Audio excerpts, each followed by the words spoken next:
గ్రామీణ మహిళలకు ఆర్థికంగా బలపడేందుకు మరో భారీ అవకాశం అందుబాటులోకి వచ్చింది. మహిళా సంఘాల అభివృద్ధి, స్వయం ఉపాధి ప్రోత్సాహం లక్ష్యంగా శ్రీనిధి రుణాల విధానంలో కీలక మార్పులు తీసుకొచ్చారు.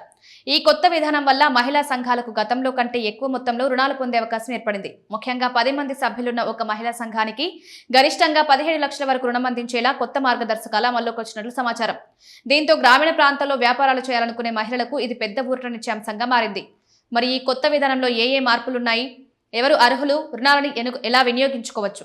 ముందుగా ఈ పథకం ప్రధాన లక్ష్యం గురించి మాట్లాడితే, గ్రామీణ మహిళలు ఆర్థికంగా స్వతంత్రంగా నిలబడాలి, కుటుంబ ఆదాయాన్ని పెంచుకోవాలి, చిన్న వ్యాపారాలు ప్రారంభించాలి అనే ఉద్దేశంతో ఈ రుణాలను అందిస్తున్నారు. మహిళలు స్వయం ఉపాధి అవకాశాలు సృష్టించుకుని కుటుంబాలకు అండగా నిలవాలని ప్రోత్సాహమిస్తోంది.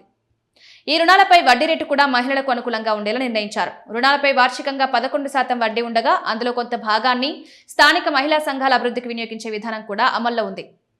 ఇక రుణాల పంపిణీ విషయానికి వస్తే, ఒక సంఘంలో ఉన్న సభ్యుల అవసరాలను బట్టి రుణాలను విభజించే అవకాశం ఉంటుంది. ముఖ్యంగా స్వయం ఉపాధి కార్యకలాపాలకు ప్రత్యేక ప్రాధాన్యం ఇస్తున్నారు. చిన్న వ్యాపారాలు, కుటీర పరిశ్రమలు, కుట్టు కేంద్రాలు, పాడి పరిశ్రమలు, ఆహార ఉత్పత్తుల తయారీ వంటి రంగాల్లో అడుగు పెట్టాలనుకునే మహిళలకు ఆర్థిక సహాయం అందేలా ప్రణాళికలు రూపొందించారు. కొన్ని సంఘాల్లో సభ్యులు తమ అవసరాలకు అనుగుణంగా వ్యాపార రుణాలు పొందొచ్చు. ఇలా పొందిన నిధులతో చిన్న స్థాయి వ్యాపారాలు ప్రారంభించి ఆదాయం పెంచుకునే అవకాశం ఉంది.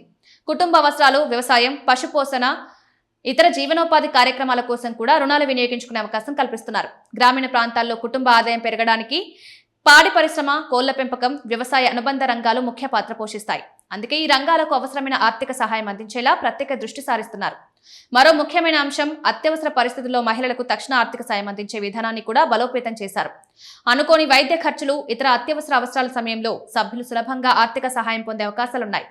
ఇక రుణాల మంజూరు ప్రక్రియను కూడా పూర్తిగా డిజిటల్ విధానంలోకి తీసుకొస్తున్నారు. గతంలో ఉన్న పేపర్ వర్క్ ఆలస్యాలు తగ్గించేందుకు మొబైల్ ఆధారిత డిజిటల్ సిస్టమ్ను వినియోగిస్తున్నారు. దీంతో రుణ దరఖాస్తులు, ఆమోదాలు, చెల్లింపులు మరింత వేగంగా పూర్తయ్యే అవకాశం ఉంది. రుణాలను సకాలంలో చెల్లించే మహిళా సంఘాలకు భవిష్యత్తులో మరింత ఎక్కువ మొత్తంలో రుణాలు పొందే అవకాశం ఉంటుంది. క్రమశిక్షణగా వాయిదాలు చెల్లించే సంఘాలకు మంచి గ్రేడింగ్ లభిస్తుంది.